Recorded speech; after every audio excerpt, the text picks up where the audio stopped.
সনাতনের বিরুদ্ধে অপপ্রচার আমরা মানছি না, মানবো না।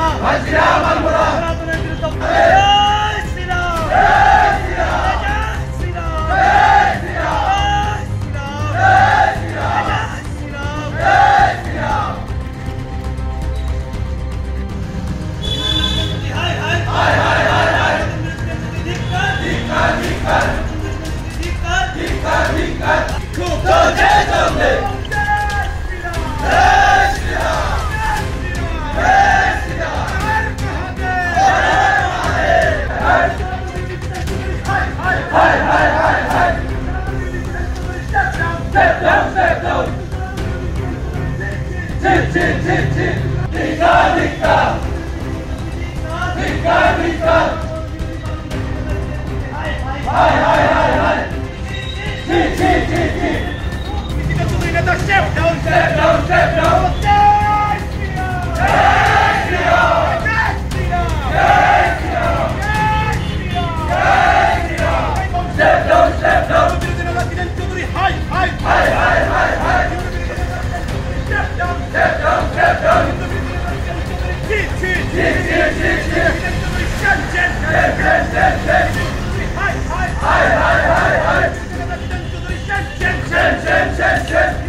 তার প্রতিবাদে বিধানসভায় আমাদের মন্ত্রীকে কালো পতাকা দেখানো হয়। কিন্তু আমাদের প্রশ্ন, কলকাতার যিনি মেয়র ফিরহাদ হাকিম, যাকে ববি হাকিম নামে সবাই চিনে, উনি যখন বলেছিলেন যে ও মুসলিমের ঘরে জন্মগ্রহণ করে সকল আবাগা, তখন কেন তিনি প্রতিবাদ করেনি?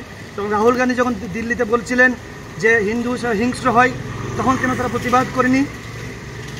আমরা গতকাল ওনার যে এই কালো পতাকা দেখানো এবং উনি যে হিন্দুদের বিরুদ্ধে নেতা, এটা প্রমাণিত হয়েছে। তার জন্য আজ আমরা ওনাকে কালো পতাকা দেখাচ্ছি। ত্রিপুরা রাজ্যে থাকতে হলে, ভারতবর্ষে থাকতে হলে হিন্দু বিরোধিতা করলে চলবে না, হিন্দুদের সম্মান করতে হবে। ওনাকে এটা বোঝানোর জন্য আজ আমরা এখানে সমবেত হয়েছি।